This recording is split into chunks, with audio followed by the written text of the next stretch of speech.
Bon, alors je vais parler de moi, puisque Jacques Bruyas me demande de parler de moi, et ce sera avec un grand plaisir.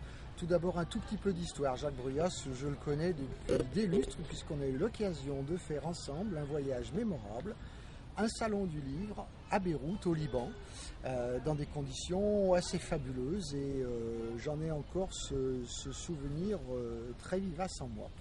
Et puis on ne s'est jamais vraiment lâché. Moi, j'ai mené ma carrière d'écrivain parallèlement à lui. J'ai écrit à ce jour 7 romans, une vingtaine de bouquins en tout, pas mal de livres à dominante historique, et puis quelques pièces de théâtre. Et puis récemment, eh bien, je suis allé à nouveau frapper à la porte de Jacques Bruyas, et donc des éditions Grille d'Or. L'année dernière, on a sorti ensemble donc aux éditions des Grilles d'Or Comme un petit coquelicot, qui est un roman un peu farfelingue, et duquel j'ai tiré une pièce de théâtre qui s'appelle Gentil coquelicot, mesdames. Et puis, pour cette année, on est c'est rien, c'est le téléphone qui sonne. Pour cette année, je suis en train de boucler un nouveau roman, pièce de théâtre, et comme c'est illustré, ça tient également de la BD. En tout cas, le pari est très audacieux de la part des éditions des Grilles d'Or, parce que c'est un style tout à fait original, tout à fait nouveau. Il faut prendre le risque d'éditer ça, soit ça marchera à fond la caisse, soit ça marchera pas du tout, parce qu'on va encore une fois passer pour des fous.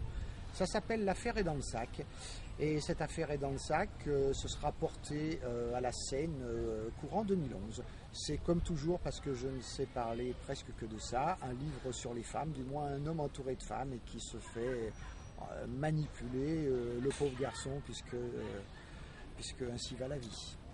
Vous êtes également éditeur. Alors, je suis également éditeur. Je vais vous parler de cette deuxième partie de vie. Avant d'être éditeur, parce que c'est ce qui a un petit peu conditionné ça, je suis judoka. Ça peut paraître bizarre, mais c'est ainsi. J'ai rencontré sur un tatami de judo, en pratiquant, une jeune femme qui faisait du judo aussi et qui professionnellement est illustratrice.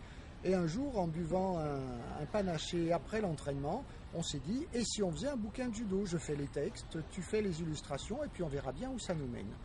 On a fait ce travail-là, on a présenté notre ouvrage à des grands éditeurs spécialisés dans le sport ou autres, style Nathan, et notre livre a beaucoup plu, mais leur calendrier était chargé et il fallait attendre 12 mois. Comme la patience, c'est pas forcément notre point fort, ni à elle ni à moi, eh bien on a décidé de créer une maison d'édition pour ce livre, juste pour ce livre. Ça s'appelle Le Petit ABC du Judo.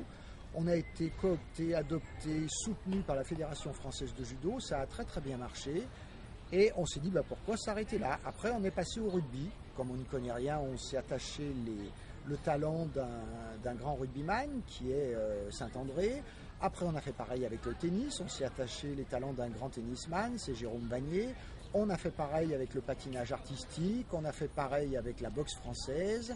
Et on a fait pareil, il m'en manque un, avec le football, qui est préfacé par le président de la Fédération française.